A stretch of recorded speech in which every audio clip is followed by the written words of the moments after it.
Hi, this is Michael Buffer, and welcome to the BoxHard Podcast. Hello, everyone. This is Mikey Garcia. It's the monster from the swamps, Regis Rougarou Prograis. Hey, what's up? This is King Carlos Molina, former IBF world champ. This is Michael, the Bounty Hunter, 2012 Olympian and your people's champ. This is Charlie Edwards, flyweight champion of the world. This is Fast Eddie Chambers, and you're listening to the BoxHard Podcast with my main man, Joey Coastman.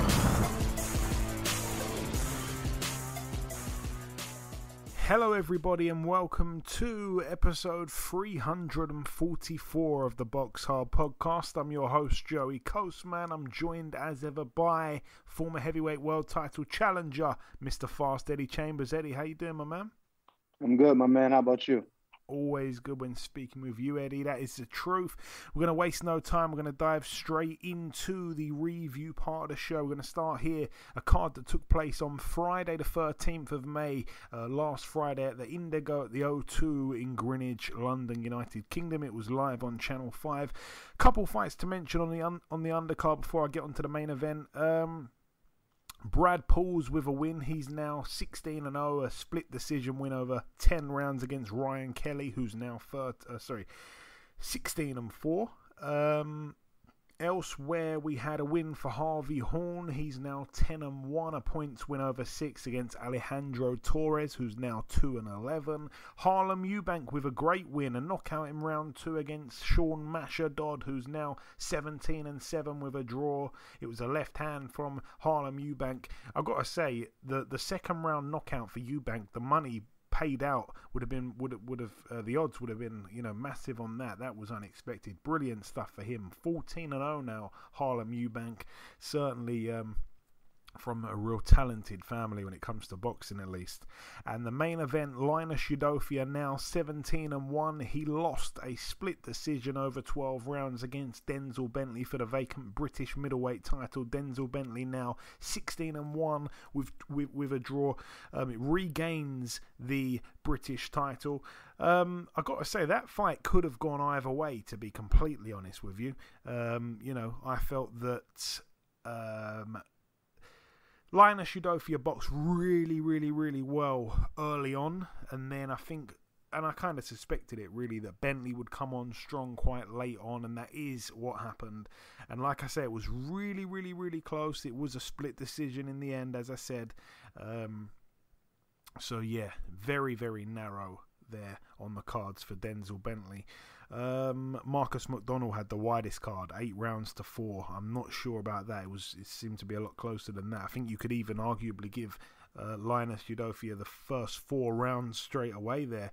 Okay, so that is that. Moving out now to a card that took place in Canada, in Richmond Hill, Ontario. Over here, return to the ring for Junlong Zhang, who is now 19-0. He actually went the distance for the first time in his pro career. He was 18-0 with 18 knockouts. He hadn't boxed for 5 years. I'm not sure what's kept him out of the ring, but anyway, it's good to have the Chinese southpaw heavyweight back in the ring. And yeah, he is 40 years of age now. He goes by the nickname, the Dragon King. 19-0, 18 KOs. Anyway, that was that in Canada. Moving out now to the Accord Hotels Arena in Paris, France. Over here, Tony Yoka lost his the Olympic champion, now 11-1. A majority decision. That was a shocker. A majority decision loss to Martin Bakole, who's now 18-1. Unbelievable fight, to be honest with you. You could see as soon as it started that the demeanor, the energy of Martin Bakole seemed to be on another level to Yoka's, and just the way he was pushing Yoka back. I mean, Yoka wasn't even flicking out the jab, he was just letting him walk in. And I've got to say it, Martin Bakole isn't the quickest. I think his timing is okay, but he's not the quickest, and he shouldn't be able to hit you so easily. And I was very, very shocked at how easily Yoka was being tagged. He was down, I can't remember what round it was in now. Can't remember what round it was in now. I think it was the very first round, if I'm not mistaken. And that was shocking. I was thinking, wow. And then he ends up getting up. And I thought that Yoka would win on points. And I even thought if it was going to be close, they're just going to give it to Yoka. Boxing, politics, and all the rest of that. But it ended up being so wide in the end that some people didn't even give Yoka a round. And Martin Bakole somehow won on points, but like I say, one card was a draw, and some people are saying that's the worst scorecard that's ever been seen in boxing. So yeah, it was mad. But full credit to Bakole. I have to say, I think he's done quite well since losing to Michael Hunter.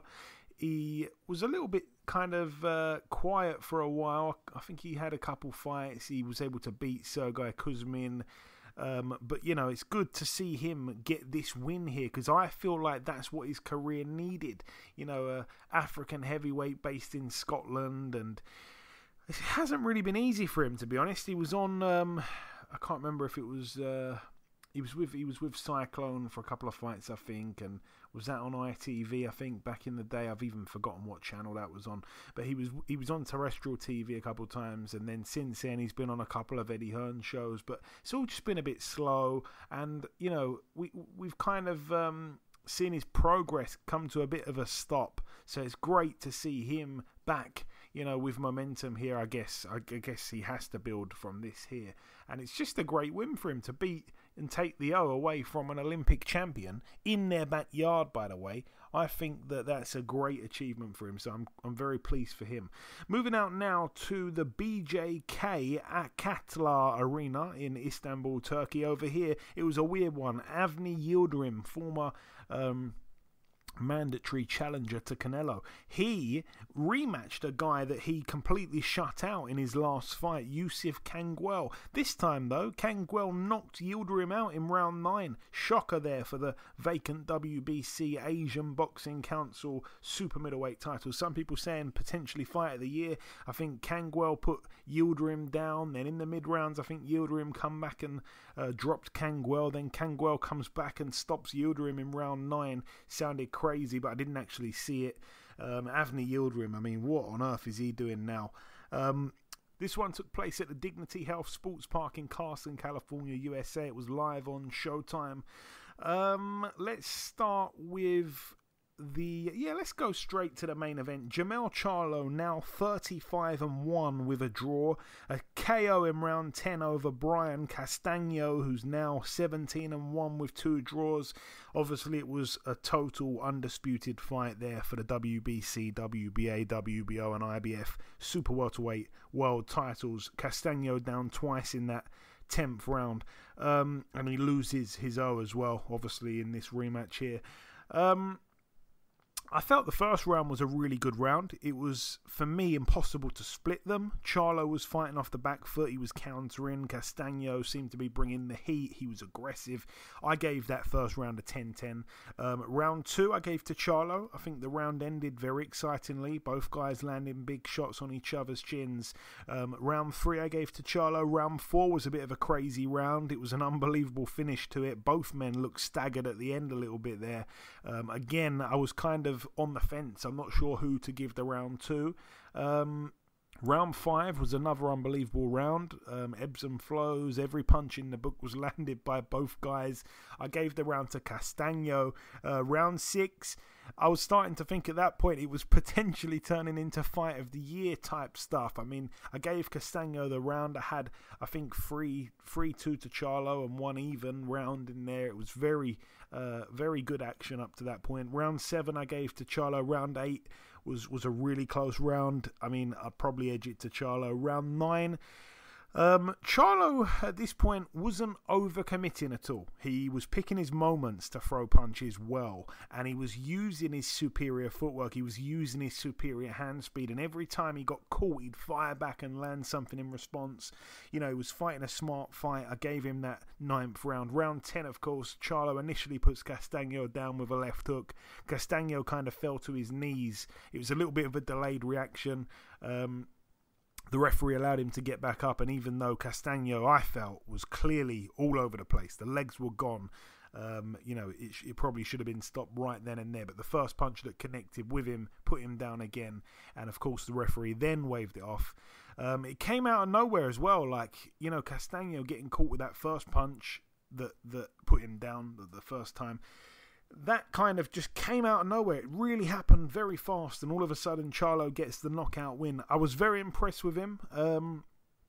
He deserves a lot of credit, I think, Eddie, because obviously he had that rematch in the past with Tony Harrison. The first fight was really kind of controversial, could have gone either way. This one, the first fight was controversial, and most people felt Castaño did enough in that first fight. But this one here, to close the book on Castaño in this manner, I mean, yeah, people are rightly so arguing that Charlo should be in that top 10 pound for pound without a doubt, and I think they're probably right.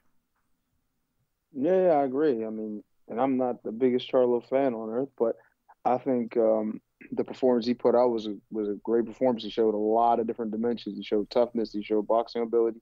Showed power, of course, and he showed it a little later in the fight. Which, he said after the fight, my power. I think he said not my power carries late, but he says I get stronger as the fight goes on. He kind of proved it a little bit in this one, and even in their previous fight, I think he did well at the end of the fight. So.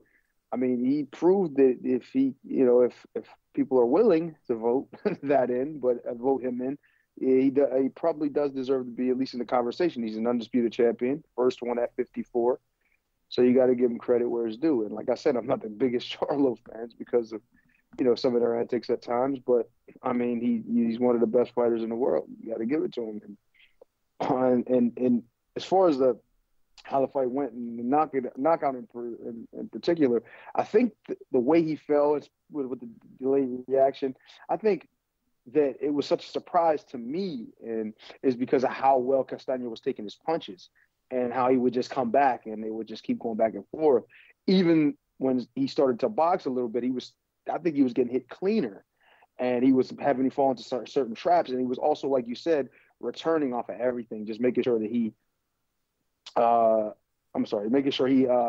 was always able to give him something in return to keep him on his toes. You know what I mean? And I think what he did, I think the performance was one of his better performances.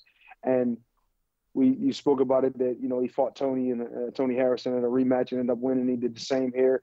Performance was a little better with Tony in the rematch. No, I can't even say that because I think Tony Harrison was winning the fight up to the point of the stoppage with, Charlo stopping him. But I think he was performing even better in that fight, but he's still on the short end. And in this fight, I think he was definitely performing better. His boxing ability, he showed it more. He showed it. He showed the toughness. I mean, he's always been tough and a pretty good chin for what I've seen. But he showed a lot of, like I said, a lot of different wrinkles, a lot of different dimensions that were quality. And I respect what he's done, and hopefully he gets put in that top pound for pound list and can put some more big fights, under his belt. Like, I'm looking forward to that possible fight with, I'm not gonna say possible fight. I don't know if he's gonna stay or stick around at that weight, but with Demarius Andre, guys like that, I think those will be interesting fights. I know there's not a lot of people behind that kid, but he's a talented dude, and he's been calling him out for a while. So maybe now, the opportunity will come. With Jermell Charlo. Yeah, I think Jermell, right? He's because Jermell's Andre's 154. at 54. I think Andre's champ at 160. He moved up to 160. No, he's been at 160. He's been at 160. I think he's moved up now to 168, Eddie.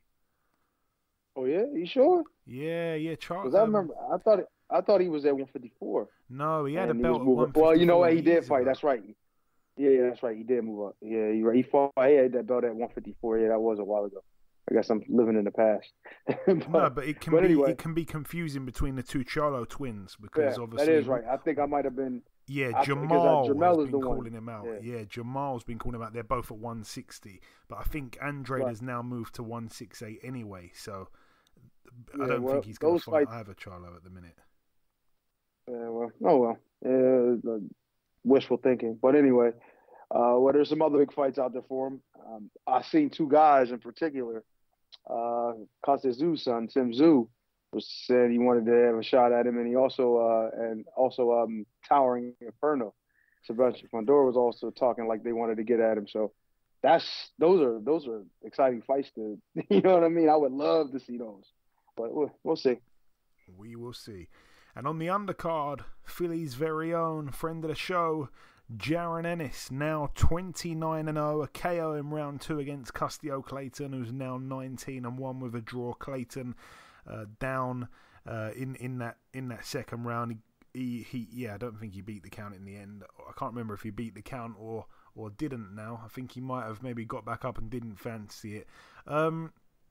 Once again, Boots Ennis is just, annihilating this level of opposition.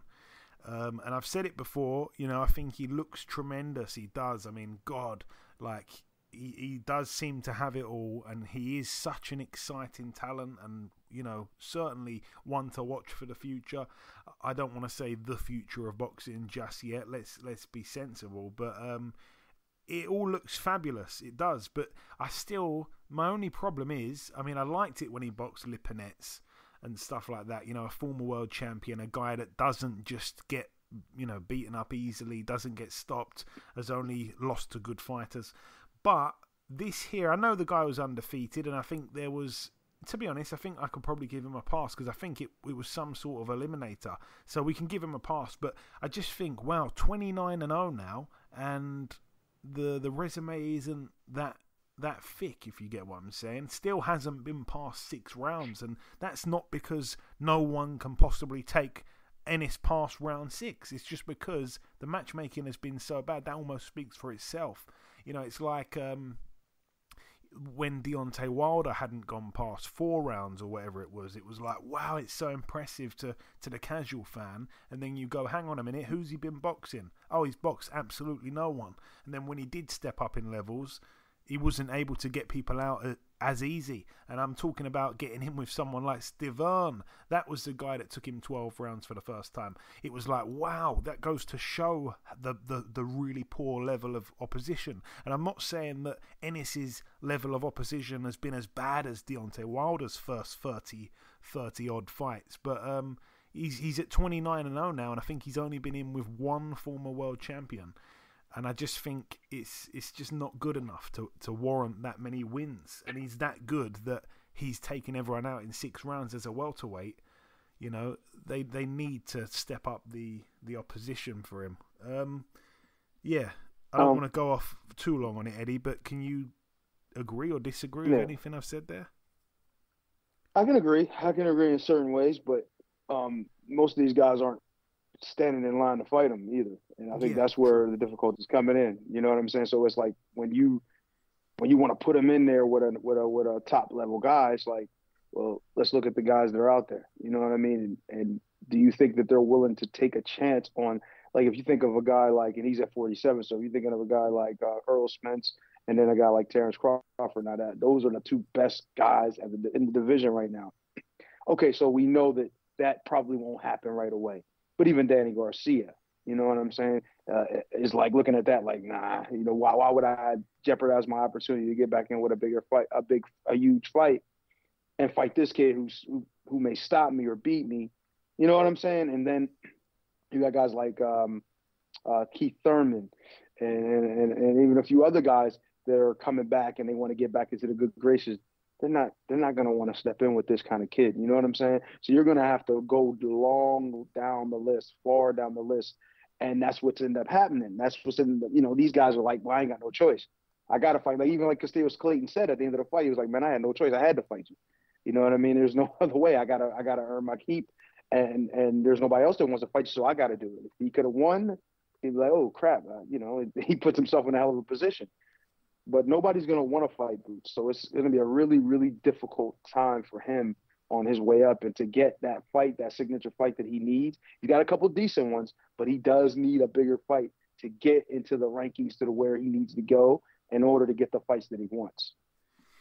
Yeah, and it's such a tricky one because he's in that kind of position now where he's like, a contender, but he has boxed not fabulous competition, so he hasn't looked beatable in any way. Hasn't showed a bad chin, hasn't showed bad speed, hasn't showed any weaknesses at all yet because of the matchmaking. And that has almost, I think, now worked against him in the end because, yeah, he's 29-0, fabulous. But as you say, you're right, no one wants to fight him. And when you're in that position, I guess sometimes when you're a prospect on the come-up, people think, oh, I can beat that prospect, he's got no experience. But when you turn into having 29 pro fights and everyone's talking about you being the future, yeah, why would you want to fight this guy? You lose to him, you're not going to get much credit.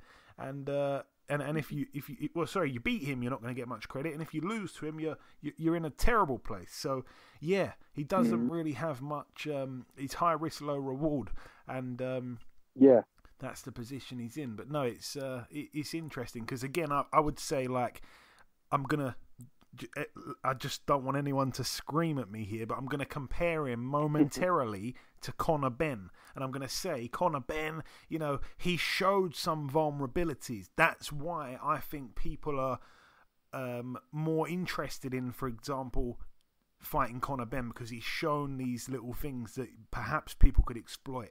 And he, by the way, people have come and tried, and he's annihilated people in unbelievable fashion. Conor Benn at the minute, oh my God, he's on fire. Like, honestly, he deserves everything he gets at the minute in terms of the credit he's getting. But he showed little chinks in his armour. Whereas Ennis, and I want to say Ortiz Jr. a little bit, but probably not as much as Ennis. At the minute, Ennis, everything he touches turns to diamonds. It's just everything's gone perfect. Anyway, moving on. We're going to move now to the Forum in Inglewood, California. This one was on Fight TV.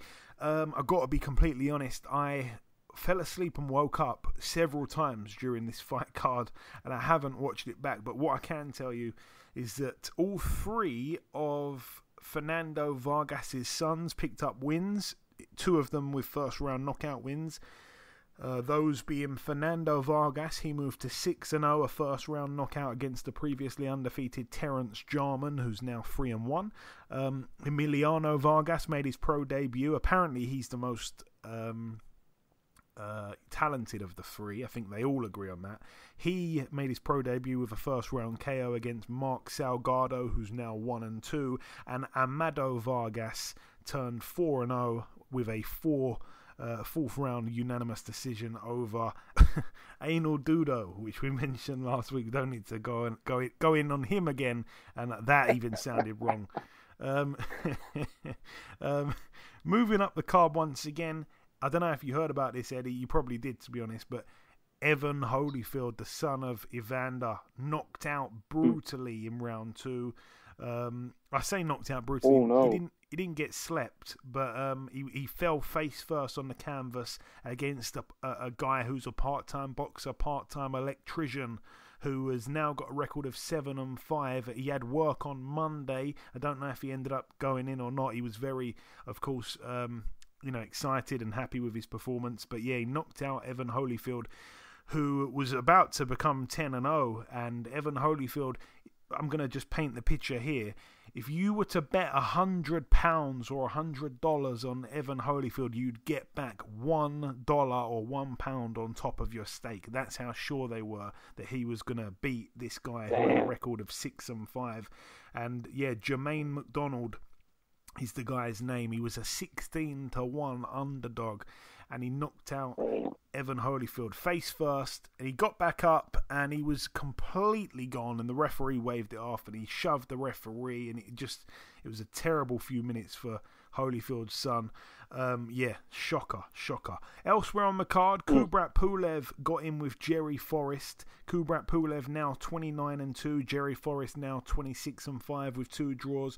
A unanimous decision over 10 rounds for Kubrat Pulev, and this is one of the reasons why I kept falling asleep, because Jerry Forrest, when he turned up to the arena, they wrapped his hands. He tried to put his gloves on, and the gloves didn't fit. They were the wrong size, so that delayed it for a long time. They were trying to get him some gloves. In the end, I think Pulev ended up giving him his backup gloves. So he actually boxed Pulev in Pulev's own gloves. But it was wild because it delayed it, I think, by about an hour, because there was just so much speculation of what was going on, and it was really badly miscommunicated. And no one knew what was going on. I think for over 2 hours in the arena, there was no fights at all because there was a concert in between where I think we had, I'm not even sure, I think it might have been P. Diddy's son and it might have been someone else. I can't remember now. I don't know why they mix these concerts and boxing together. I still don't quite understand it. But anyways, Kubrat Pulev picked up the win. He completely dominated Forrest. I tell you, I was really quite shocked. I mean, Pulev, even though I think he's 41 or whatever, I felt that Forrest was on a bit of a high after giving, a more than good account of himself against Michael Hunter, arguably beating Hunter. And I thought that was going to spring him into this fight here with a lot of belief in himself. Which he probably hasn't had at all times in his career. But no, he could not get near Pulev. Pulev was far too good, completely controlled everything. And then Sergey Kovalev, unfortunately I missed this one, but Sergey Kovalev weighed in at 196.5 pounds. Obviously, it was at cruiserweight, and he boxed the younger brother of Tavel Pulev. Kubrat Pulev actually had his fight, then came out and worked the corner of his younger brother. Tavel Pulev now 16-1. He lost unanimously over 10 against Sergey Kovalev, who, by the way, I think was an underdog. Now I remember betting on the fight. Can't remember if he was an underdog. I think he was underdog, or maybe about even money, which I could not get my head around. I thought, well, how on earth is he? How can he be an underdog against a 16-0 fighter who's older than him just because the guy's Pulev's brother? I couldn't get my head around that. And Sergey Kovalev looked quite old in there from what I did see. Like, I don't mean his style, but I mean he even looked like he'd aged a ton since I last seen him. But yeah, good stuff for him if he decides to stay at cruiserweight, which I think he is going to do. That's that one. Moving out now to the Toyota Arena in Ontario, California. It's the final card to mention. 2 fights to mention over here. It was on DAZN. William Zepeda, 25-0 now, 26-0. A unanimous decision over 10 against Rene Alvarado, who's now 32-12. It was for the WBA Continental America's lightweight title. This was a fight here that I could not see going the distance at all. And sometimes when 2 big punchers fight, you think that it's inevitable that someone's going to go. Well, this was one of those occasions where somehow it bloody goes the distance and it costs everyone betting to lose. So I lost a few pound notes on that one. It was kind of frustrating, really, because Zepeda was, I think, clearly, the better fighter, obviously the fresher fighter and all the rest of that. I knew he'd get the decision when it went the distance, but Alvarado, still kind of got those, I guess, crafty veteran little tricks, and at times was old man in Zepeda and just landing little flashy combinations here and there, letting Zepeda know that he's still very much there, even when he was getting tagged with big shots, which usually people take and end up on the floor from Zepeda's gloves. But no, Alvarado was taking the punches and firing back, and yeah, he kept a good poker face. And I actually think that in the end it was very, very close, it really was. And it was a real learning fight for Zepeda. I think he's going to be a much better fighter for it. But credit to Alvarado, man. He's a wily old fox, and yeah, I really thought that he boxed smart as well, and yeah, massive credit to him. It was a good fight to watch. And the main event, Gilberto Ramirez now 44-0, a KO in round 4 against the severely overmatched German fighter Dominic Bozell, who is now 32-3. He was KO'd in round 4, as I said. It's what I expected to happen. I felt that, Ramirez would be way too good, really, for Bozell. Bozell isn't that great, to be honest, and Ramirez, since he's moved up to 175, is on a little bit of a run now in terms of knocking people out. So, yeah, I always felt that talent-wise it was a gross mismatch, and I felt that form-wise Ramirez is in really good form at the moment, even though the competition hasn't been outstanding of late, especially. One thing I'll tell you, Eddie, and I don't know much about this kind of stuff because, it's not really my field, but, boxers obviously weigh in the day before the fight, then they put on loads of weight when they're rehydrating and stuff like that. Well, I don't know if I've ever heard someone put on more weight than this. So he weighed in at 174 for a light heavyweight fight here against Bozell.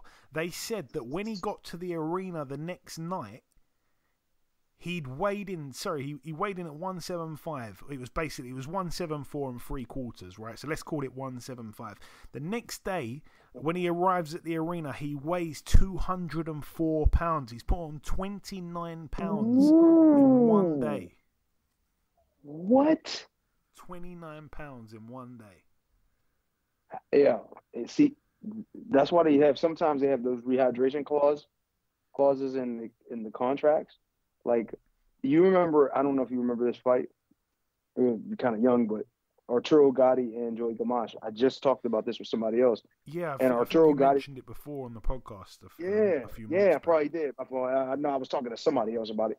And it just, every single time we talk about it, that comes to mind. And the reason is, if you watch how disgusting that knockout was and how much bigger Arturo Gatti looked, it was a mismatch. So it's like, when I see stuff like that, it's like, that's why they have those clauses, because people will come down from, like, like say from cruiserweight. Like, he comes down from 200 pounds or who knows? He could be coming down from 220 now, and thinking about how much weight he put on in one day. So it's like, it's just so tough. And you're literally fighting somebody that is 2 weight classes above you, basically, because he was a heavyweight. Like, you're fighting a heavyweight in a fight on the night, but the night before you've seen him weigh in at 174. Or 175. It's incredible.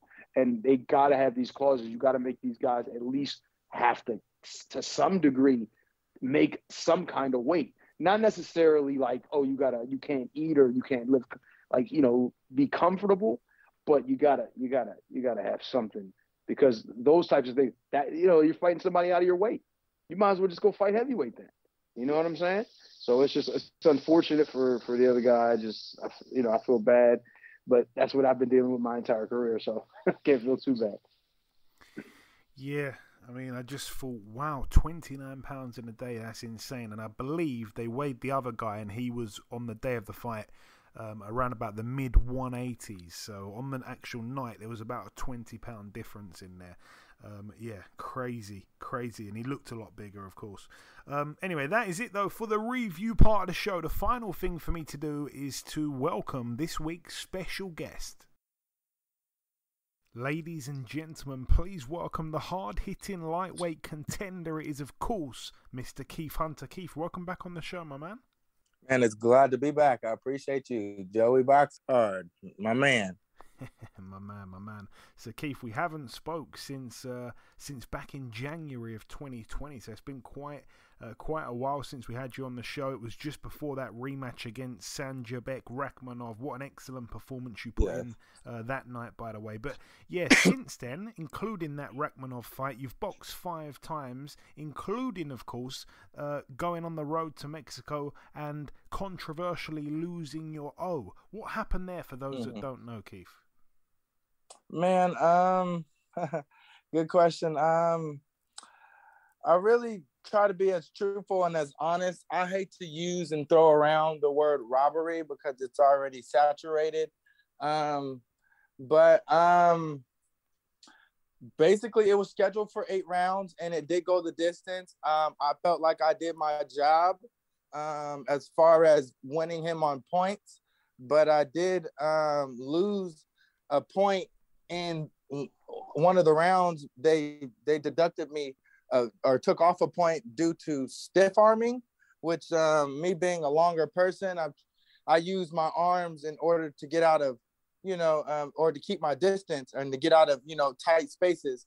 So the fact that I was in his backyard and he stood up for 8 rounds, you can't win them all in their backyard. So I felt like I justifiably actually went down there and won. But there were little variables that, on my side, as far as not having my trainer and little things, and not mainly on the business side, making sure I didn't have protection as far as going in. The judges didn't know me. They were all Mexico based. They were all really his hometown in San Los Lagos. So, I came up technically a little short. Again, in my heart, I felt like I won it. So, but they were able to put that on my record. And they did that. So that's the whole little gist with that L, taking it out there. But it was a real learning. It was a lesson for me. And again, since we last spoke, you've kind of, as I said, gone down from 140 to 135. I always thought that you were kind of big, really, for 140, and was really surprised to see you go down in weight. Is lightweight going to be your weight class now, moving forward?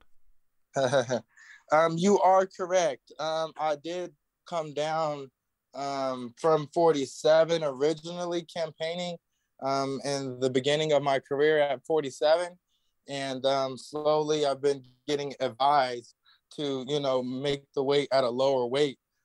Originally, I'm a skinny.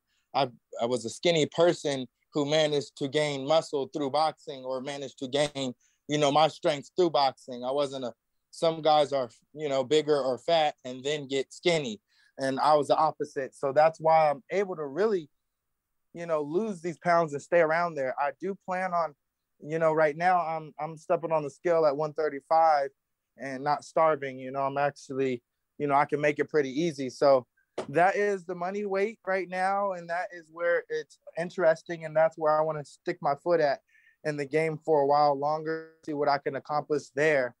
But it'll be really 35 and 40 at this moment is where my interest lies. Okay, excellent, man. And let's talk about your most recent fight, April 29th. It was, of course, live on Fight TV. I watched it. It was obviously in Vegas. You boxed the previously undefeated Demarius Driver.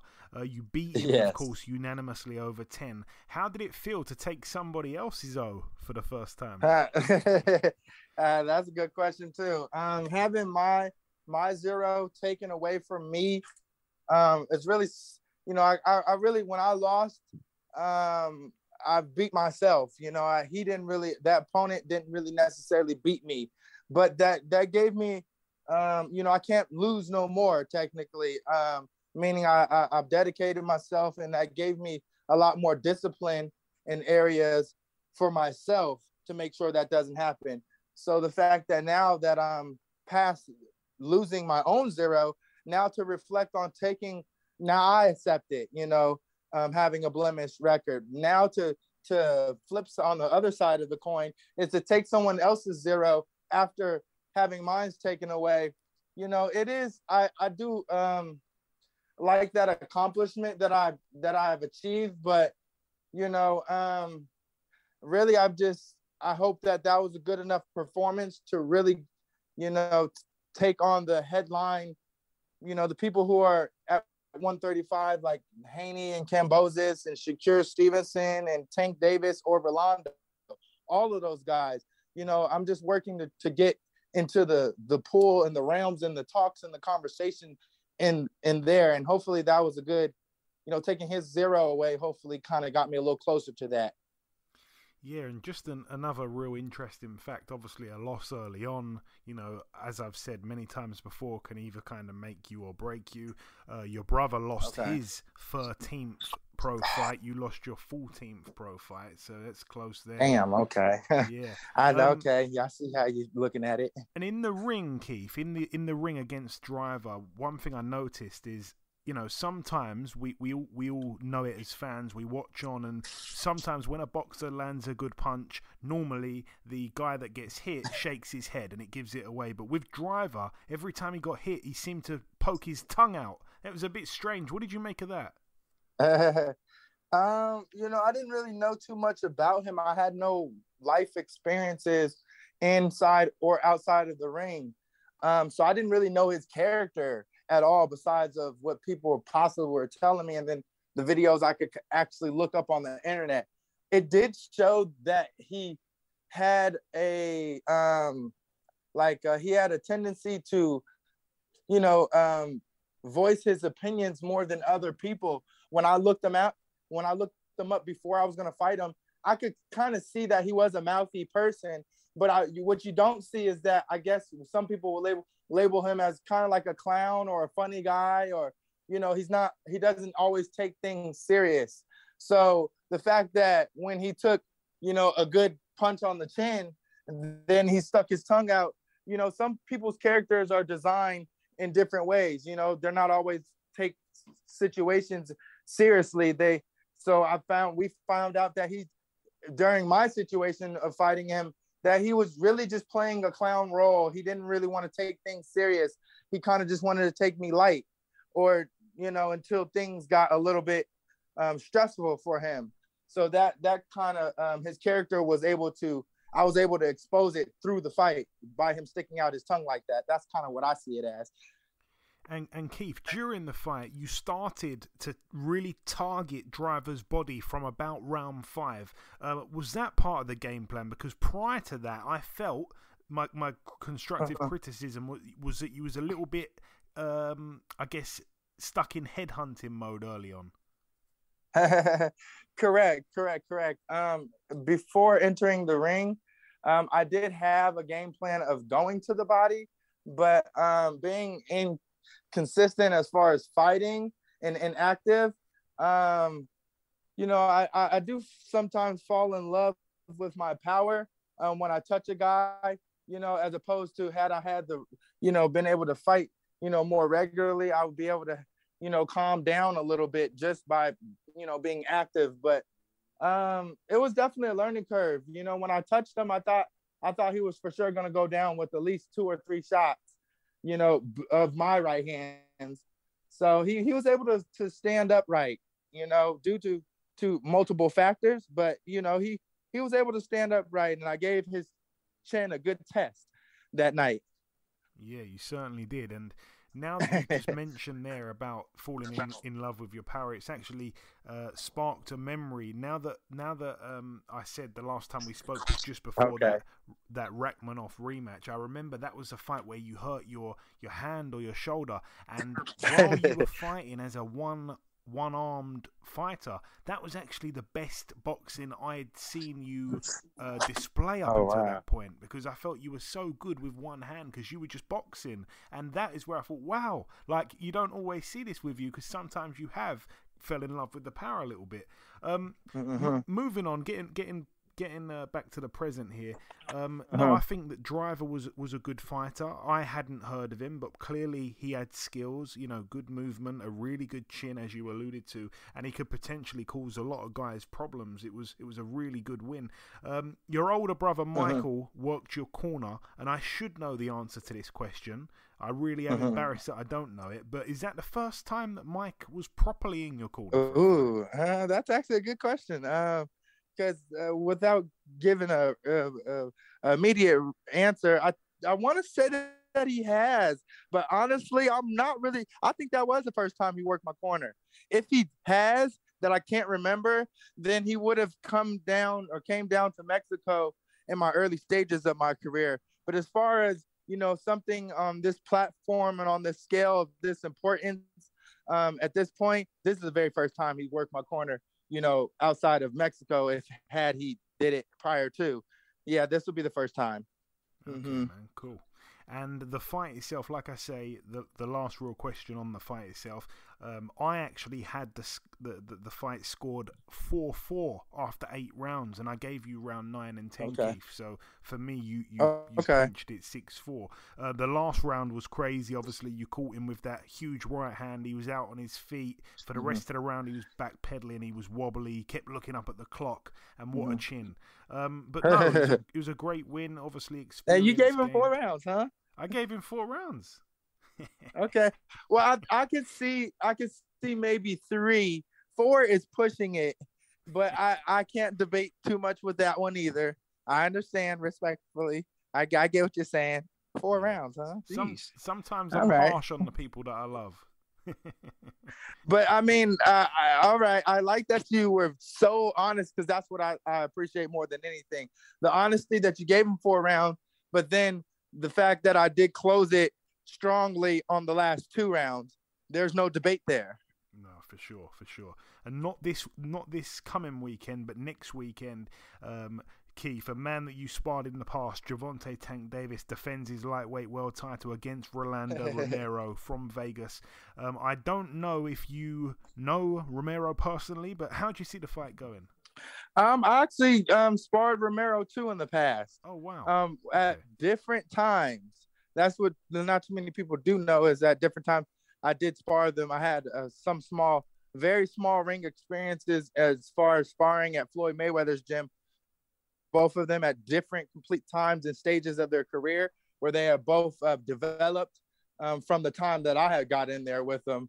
Personally, with Romero, I was set to fight him, and I have text messages of him and his team kind of ducking me and saying I was too big, but yet knowing I can make the weight. So that is interesting on my side, that they kind of don't want no parts of me.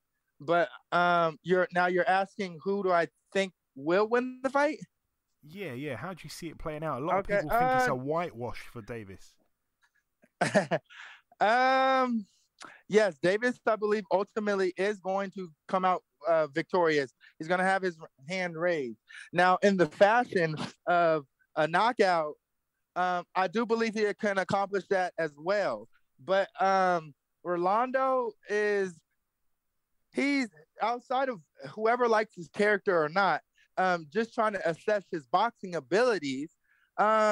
He is not a traditional boxer. He kind of is a slugger and a brawler who tries to use angles in box, which with that being said, is going to give Tank Davis some adversities, some obstacles. He's not gonna flatline. I don't think either of them are gonna knock each other out, because I heard Romero thinks he's gonna get Tank out of there in the first round, and vice versa. I don't think nobody's gonna get each other out of there in the very first 3 rounds, at least. It's a potential. It is a high potential. But I just think that we'll at least see a good 5 rounds before somebody actually, just because of the styles of both of them, we'll actually see a couple rounds before they actually start to really let their hands fly. Okay, well, we're all looking forward to it. I'm sure it's going to be exciting while it lasts. And also, your brother against Hughie Fury, we're hearing that an announcement is close. Obviously, it's not been officially announced just yet, but what can you tell us about that from your angle, Keith? And what are you asking specifically, as far as if he's taking the fight, or how does that go down, or what? Yeah, I guess, how does that go down? I mean, it's a good fight for Mike. I think him coming over to the UK as well is a good thing from a selfish point of view for me, but also for his career. Okay. I got you. I hear you. Okay, now I get what you're saying. I have very little information as well, because it's still in the beginning of hearing and him telling me about the fight. But basically, to my knowledge right now, he is taking it. He is going over there. Michael, he's already traveled on an amateur and a professional level across the world to face different types of styles and opposition. So it would just be, my brother taking the actual proper time, which I think they're allowing. It's enough time for him to get it ready, prepare, for Fury. Fury, I don't really have too much information on Hughie Fury. I just know he's a big guy, and I don't think he really uses his length too much to the maximum. But I think he's tough, and he's a big guy. But my brother does better with those big guys as opposed to guys his size. Yeah, I think that's a fair point, to be honest. I can't really argue with that. It's a fight that I cannot wait to see. Hopefully the announcement is coming real soon. And just finally, Keith, before we let you go, if you've got any closing words just to the listeners before we wrap it up, say whatever you like, my friend. Man, I just want to take this time to appreciate you always following me from, the very early stages of my career until this point now. You are very good for boxing and the culture of boxing and the way you push it and your unique truths, and the way you view the fight game is uniquely your own. So I always would have extra time and to politic and actually just kick it with you. So it's just this last message, just appreciation to Joey BoxHard for holding me down this time and for the duration of my career. So I'll make sure I'll always be, available to you, Joey. Hey, I appreciate those words, Keith. I truly do. It's always a pleasure speaking with you, family. Keep working hard and winning, of course, and we'll speak again soon, I'm sure. Hit my line anytime. One call, that's all.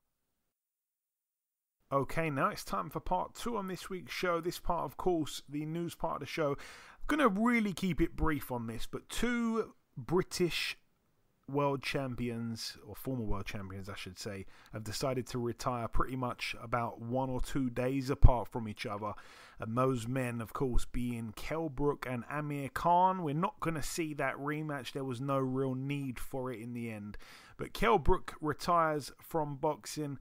Kell Brook, I'm just going to keep it so brief, and I almost feel like I'm doing both men a disservice because they deserve much more than the brief sentence that they're going to get out of me this week, but there's just not enough time to go in detail just yet on this.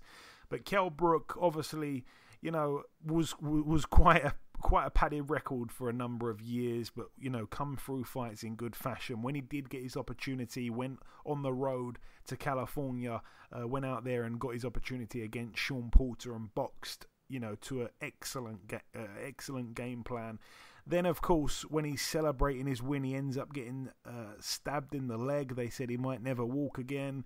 Don't think he's going to box again. His career's going to be over. He managed to come back from that and, get a few defenses of the title. So that was amazing to see him still be a world champion throughout all of that heartbreak there for him and his family. And then, of course, goes on and shows huge balls to step in at middleweight, moved up 2 weight classes to take on Gennady Golovkin, ended up paying for it in more ways than one when he had his eye socket fractured. Then he comes back in his very next fight against Errol Spence and gets his other eye socket fractured. He went for a period where he wasn't very fortunate, and obviously he lost his world title to Errol Spence, who still has that title to this day. And then, from that point onwards, ups and downs, really.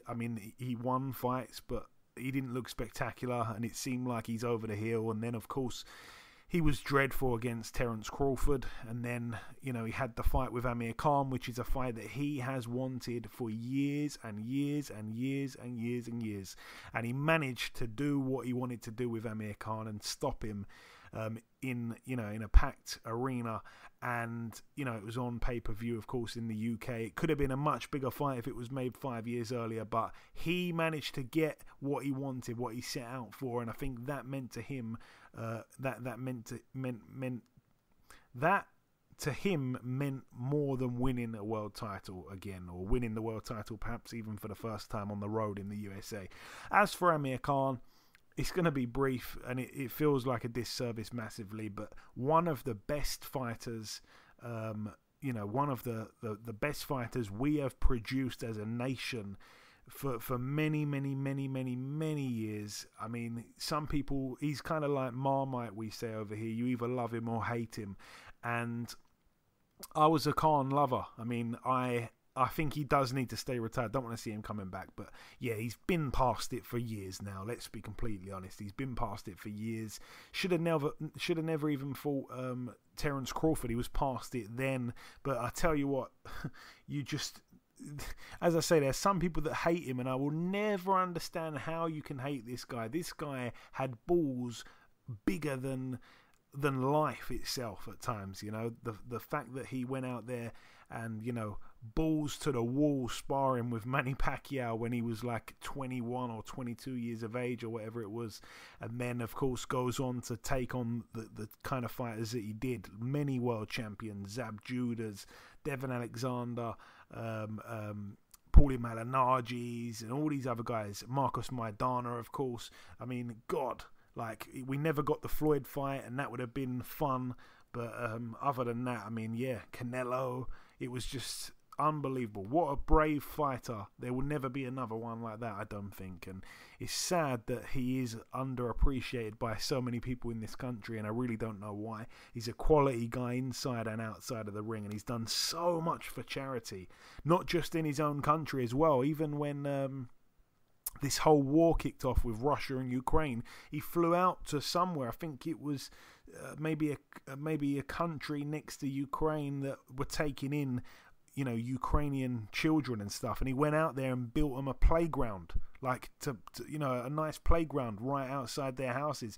The guy is just completely selfless, and it's sad that people hate on him because he's never ever done anything to deserve any of the hate. He's a tremendous fighter and man, and it's sad they both retiring at the right time. I mean, Khan should have retired years ago. Brook, he's never going to top a moment like what he did against Amir Khan, beating him like that. So sad to see them both retire because they were both greats, but especially Amir Khan. I mean, what a legend of British boxing.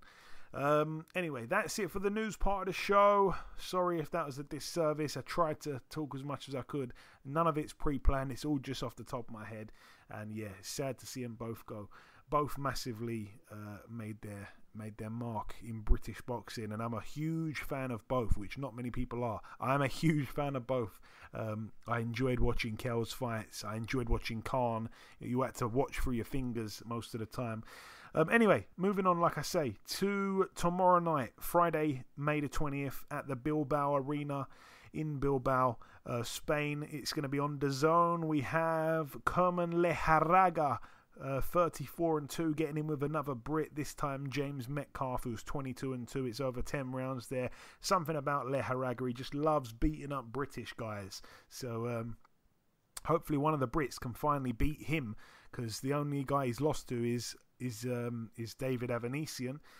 Elsewhere on the card, a young lady that is 4-0 called Rhiannon Dixon, who, like I say, is 4-0 in a 6 2-minute rounds contest against Majuba Ubtil, who's also undefeated and also is 4-0. But hopefully Rhiannon Dixon can do the job. She's trained by Joe Gallagher, and a few fighters have gone out there to Spain and lost on these undercards as well. And I think one female went out there last time there was a Matchroom Spain card, and I can't remember who it was now, but I think it was Amy Timlin. She went out there and lost in Spain, so we want to see our girls win on the road. Moving out now to another one that takes place tomorrow night. This one's at the York Hall in Bethnal Green. It's going to be live on BT Sport. Brad Foster, 14-1 with 2 draws, getting in with Iron Up Baluta, who's 14-3, and like I said, in his last 3 fights, he's boxed Irishmen or Northern Irish fighters. He is 14-3, like I say. Been in there with Michael Conlon, been in there with David Oliver Joyce, been in there with TJ Doheny. That's for the vacant WBC International Super Bantamweight title. Nothing really to mention on the undercard, to be completely honest. Moving out now to the White Sands Event Center in Plant City, Florida. I'm not sure who is promoting or what the company are behind this event, but this event is being promoted by a company that I'm pretty sure involves a few former fighters. I want to say it's Paulie Malignaggi, Roy Jones Jr., Antonio Tarver, and maybe 1 or 2 others that have formed this company, if I'm not mistaken, and they are putting on these fights. So anyway, the main event is actually Fan Long Meng of China, 17-0 in a 12-rounder against Jean Pascal, friend of the show, 35-6 with a draw. Jean Pascal is actually a 2-1 underdog there, so that might be interesting for anyone that wants to put some money on that. Moving out now to Germany at the Incel Park Hall, we've got Zan Kosabutsky, who I believe is 17-0 with 16 KOs. He's in a 10-rounder against Johan Duhaupas, who is now 39-6 these days, looking for win number 40 here. Probably not going to come, but it's for the vacant WBC International Heavyweight title. Can't see that one going the distance. Moving out now to the Estadio Francisco Villa in Morelia, Michoacan, Mexico. Friend of the show, Carlos Molina, 38-12 with 2 draws. He is promoting the show and fighting in the main event over 10 rounds against Jimmy Williams, who's 18-7 with 2 draws. The American fighter there. All the best to Carlos, good friend of mine, of course. Moving out now, Eddie, I'm going to come to you for this one at the Coca-Cola Arena in Dubai. This one was supposed to take place in Africa. I think it was going to be taking place in Ghana, if I'm not mistaken. And it's been moved to Dubai. Doesn't make any sense at all. And the fight itself, I think the loser has nowhere to go. The loser perhaps should think about retirement. And that sounds harsh. I'm not sure if you know who I'm talking about here, but we're going to see Tevin Farmer, 30-5 with a draw in a 10-rounder against Mickey Bay, 23-3 with a draw. Both men former world champions. Both men have kind of been frozen out of their respective weight classes. I think they're both in the same weight classes these days. But anyway, both guys have been frozen out, I'd say, in recent times for not much wrong, I guess I'd say. Tevin Farmer obviously lost to Jojo Diaz and hasn't really had much luck since then. And Mickey Bay, I remember him losing to George Kambosos, and it was pretty much because he got dropped and there was a 10-8 round in there, and that's why Kambosos beat him on points. And Kambosos now, of course, look where he is. So, yeah, they haven't done much wrong, but they've found themselves in no man's land, and now they've gone from going to be fighting in Africa to fighting in Dubai, and I think the loser's in a really bad spot in that fight there, Eddie. Yeah, I can agree, man. It's going to be tough, and the messed up part is they're both good quality fighters with talented, you know what I mean. And you would say upside, and you would normally think in a situation where, there's, sky's the limit because they've both been titleist, and, it's just, but they are at a crossroads, and you don't want to go down from where they are because then it's hard to find your way back up. And, for Tevin, and obviously I have a vested interest, well, I don't say that, not necessarily, but, and my guy, Ann, is with them. So I'm definitely supporting Tevin. He's a good dude, and he's a good quality fighter. I actually have met, I think I've met Mickey Bay. I can't remember. I know my brother fought his brother and when we were kids in the amateurs. But they're talented, and I've seen both guys have great performances and do good things, and then other nights that wasn't so favorable. So I'm just hoping that Tevin can get in there and be 100% what he needs to be to win the fight. But it is going to be a difficult fight. It's not going to be an easy one for him. You know what I mean? Both are pretty good boxers, good, talented, slick guys. And it's going to take an A+ effort for Tevin to win, just as well as it is going to take one for Mickey to win too. So I'm just looking forward to it. I definitely want to see it, and I want to see Tevin win because I want Ant to continue to be able to go to these things and to continue his brand, pushing his brand to the top, as well as I just want to see Tevin as a good fighter and a good young guy get back to the title. So it's a good situation. I'm looking forward to it. It's a good fight. It's an interesting fight. Definitely looking forward to seeing it. Yeah, and Tevin Farmer's one of those guys I think you could actually make a movie out of one day when it's all said and done. The fact that he never really took boxing seriously at all, and he was just picking up losses almost for fun. He didn't really care about training, and then he turns it all round, becomes, firstly, turns it all round, gets in position to fight for a world title, fights for a world title.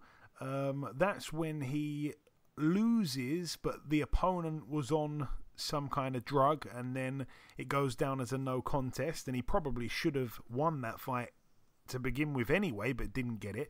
Then he gets another opportunity to fight for a world title and gets shot in the hand, of all places. Then he comes back and wins a world title. So I think there could be a Hollywood movie in there somewhere. There's been Hollywood movies about much less interesting things. On the undercard as well, the mighty midget Tremaine Williams, 19-1, friend of the show. I think he's got the one loss to Oh, damn. He's got the one loss to Angelo Leo, I think it was, for the world title. So, yeah, Tremaine Williams looking to get back to the top in a 10-rounder against Isaac Saki, who's 25-2 with a draw. So, a few friends of the show on that card there in Dubai. Moving out to this one here. It's on DAZN on Saturday night. Joshua Buatsi topping the bill, 15-0. A man that lived 2 roads away from me when we were kids. He gets in with Craig Richards, friend of the show, 17-2 with a draw. That's over 12 rounds there. There's a hell of a lot on the line for both guys. There's local rivalry, local bragging rights. Joshua Buatsi, obviously Olympic bronze medalist, hasn't put a foot wrong as a pro. You know, tipped for big things, but his progression has been so painfully slow, and this is his moment to prove to the world that he is certainly deserving of that hype that's been around him for years and years. So, you know, he come out of those Olympics in 2016. It's been a long time. It's been 6 years, man, and he's only had 15 fights. Craig Richards as well, you know, has that loss recently. I think it was it just about summer of last year when he went the distance with Dimitri Bivol in a really close fight, and now Bivol has just beaten Canelo. So Craig Richards wants to beat Buatsi and say, yeah, I am the top dog at 175 in the country. On the undercard, Alan Babich, 10-0, the Savage, in a 12-rounder against Adam Bowski, who's 16-1. Elsewhere on the card, friend of the show, Robbie Davies Jr., 22-3 in a 10-rounder against Javier Molina, 22-4. That's over 10 there for the WBA Continental Super Lightweight title. Friend of the show, Chantel Cameron. She was on last week's show. She's in a 10 2-minute round contest, defending her WBC and IBF World Female Super Lightweight titles. She looked fantastic in her last fight against Mary McGee. She gets in with Victoria Noelia Bustos, who's 23-6, never been stopped. Knowing how Chantel Cameron thinks, I think she's going to probably try to get her out of there. Ellie Scottney as well, 4-0 in a 10 2-minute round contest against Maria Roman, who is 16-6 with a draw. Neither girl has been involved in a fight that's ended in a knockout. So Ellie Scottney 4-0, all on points, and Maria Cecilia Roman 16-6 with a draw. All on points. Never ever been knocked out, or never even been in a ring while a knockout's happened. Anyway, yeah, so I can see that one going the distance. John Hedges as well on the card, 5-0. Yeah, that's about it really, I think, for that one. Moving out now to the Gila River Arena. This one takes place on Showtime. That is, by the way, in Arizona. Another friend of the show, David Benavidez, topping the card, 25-0. It's the Battle of the Davids. He defends. In fact, I'm not sure he defends it. I think it's vacant, if I'm not mistaken. But it's the WBC Interim World Super Middleweight title. David Lemieux, the opponent, 43-4 over 12 rounds there. On the undercard, we've got Victor Ortiz, 32-7 with 3 draws in a 10-rounder against Todd Manuel, who is 20-19 with a draw. Richardson Hitchens, 13-0 in a 10-rounder against Angel Rodriguez, who's 12-10 with 3 draws. That's about it for that one.